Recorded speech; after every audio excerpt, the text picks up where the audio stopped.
संतों, उनकी शक्तियों का प्राकट्य कहाँ पे हुआ? मिथिला नगरी में। ये चारों पुत्रों का प्राकट्य कहाँ हुआ? मिथिला नगरी में। बोलिए रामचंद्र भगवान की।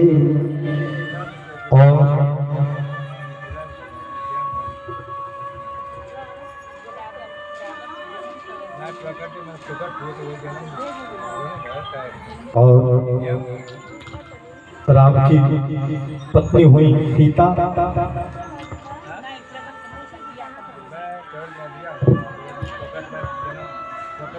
भरत की पत्नी हुई मांडवी, और मांडवी लक्ष्मण की पत्नी हुई उर्मिला, और उर्मिला की पत्नी हुई कीर्ति। सीता के पुत्र हुए लव और कुश। मांडवी के दो पुत्र थे, उनका क्या नाम था? लक्ष्य और कुशफल। उर्मिला के पुत्र हुए अंगद और चित्र केतु। शत्रुघ्न के पुत्र हुए सुत कृत। दोनों के ये पुत्र, चारों के पुत्र हुए, दो पुत्र हुए। प्रेम से बोलिए रामचंद्र भगवान की। और उसी कुल में भगवान का प्राकट्य हुआ। किसका? राम जी भगवान का प्राकट्य हुआ। और वहीं पे हेलो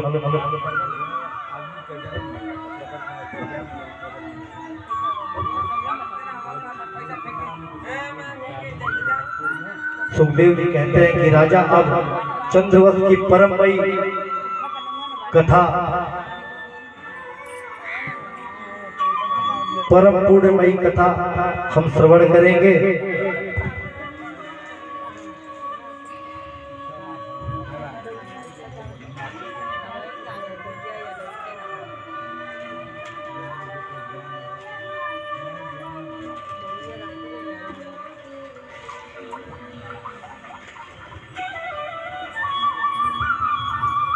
भगवान नारायण की नाभि से ब्रह्मा से अत्रि, और अत्रि से चंद्रमा, जिनमें से कौन चला?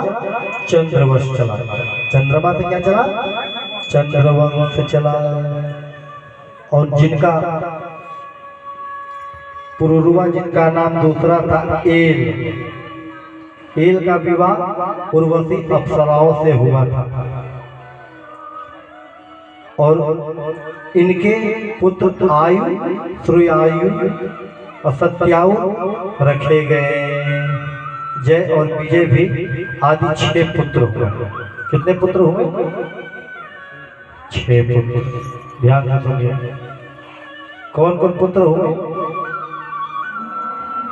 अभी बताया ना? सयायु रखे गए, जय विजय आदि 6 पुत्र हुए। बेटे 6 बेटे हुए। आगे चल के नहु, अयाति, यति, अयाति, स्वयाति और आयाति, वियाति, कृति आदि 6 बेटा भी हुए। उन्हीं से उनकी वंश कुलांतर में राजा परीक्षित भी हुए। बोलिए परीक्षित भगवान का। तुम पूर्ववर्ती हो और पूर्व महाराज के सबसे बड़े भाई यदु, सबसे बड़े भाई यदु महाराज। यदु से यदु वंश चला। यदु वंश में अजमेर, देव, सुरसेन प्रभृति आदि बड़े बड़े प्रतापी राजा हुए।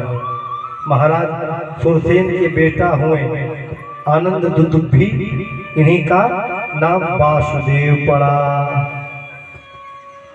इन्हीं का नाम क्या पड़ा? वासुदेव। बोले श्रीमन्नारायण भगवान का। और इन्हीं से चंद्रवंश चला। इनसे क्या चला? चंद्रवंश चला। लेकिन अभी हम कथा में नहीं इनके हिलेंगे, क्योंकि अभी कथा में हम राम कथा में, छोटी सी राम कथा को छू के आगे बढ़ना है। तो दशरथ के 4 पुत्र हुए और 4 बहू।